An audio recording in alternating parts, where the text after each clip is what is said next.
হযরত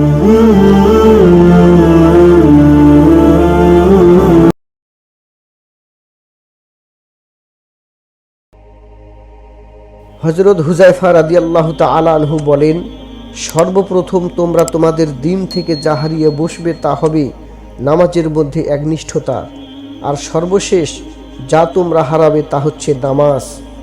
ইসলামের কড়িগুলো এক এক করে ভেঙে যেতে থাকবে, এমনকি মহিলারা হায়েস অর্থাৎ ঋতুস্রাব অবস্থায় নামাজ পড়বে।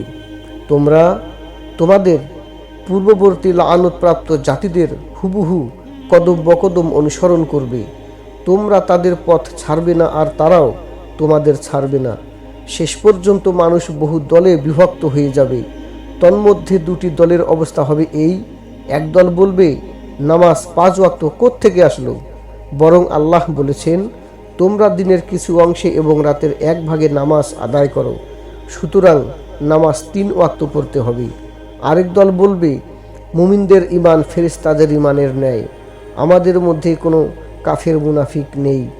এই দু দলকে অবশ্যই আল্লাহ তাআলা দাজ্জালের সাথে হাসর করাবেন।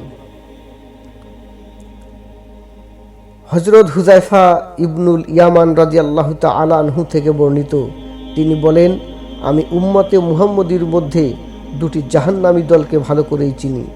একদল বলবে আমাদের পূর্ববর্তী লোকেরা পথ ভ্রষ্ট ছিল, 5 ওয়াক্ত নামাজের কি দরকার, বরং নামাজ শুধু 2 ওয়াক্ত, আসর এবং ফজর। আরেক দল বলবে ঈমান তো হলো মুখে কালেমা উচ্চারণ করার নাম, চাই কেউ জিনা করুক বা খুন করুক তাতে কিছু যায় আসে না। মুস্তাদরাকে হাকিম 8294 নম্বর হাদিস এবং ইবনে আবি শাইবা 31054 নম্বর হাদিস। ইমাম হাকিম রহিমাহুল্লাহ বর্ণনাটি সহিহ বলেছেন। ইমাম জাহাবি রহিমাহুল্লাহ উনার সাথে একমত পোষণ করেন। উপরোক্ত হাদিস দ্বয়ে 2টি পথভ্রষ্ট দলের ব্যাপারে ভবিষ্যৎবাণী বর্ণিত হয়েছে। এক দলের বক্তব্য 5 ওয়াক্ত নামাজের পরিবর্তে 2 ওয়াক্ত নামাজই যথেষ্ট, নাউজুবিল্লাহ। আর দ্বিতীয় দলের বিশ্বাস ঈমান হচ্ছে শুধুমাত্র মুখে কালেমা পড়ার নাম, আমল যাই করুক ঈমানের সাথে এর কোনো সম্পর্ক নেই। অর্থাৎ কেউ জিনা করুক বা কাউকে হত্যা করুক বা অন্য কোনো অপরাধে লিপ্ত হোক, এর দ্বারা ঈমানের মধ্যে কোনোরূপ সমস্যার সৃষ্টি হয় না। বর্তমানে এই উভয় প্রকার দলই আমাদের সমাজে বিদ্যমান। নিজেরাও পথভ্রষ্ট হচ্ছে, অপরকেও পথভ্রষ্ট করছে। প্রসিদ্ধ টিভি চ্যানেলসমূহ এই পথভ্রষ্টা প্রচারে অগ্রণী ভূমিকা পালন করছে।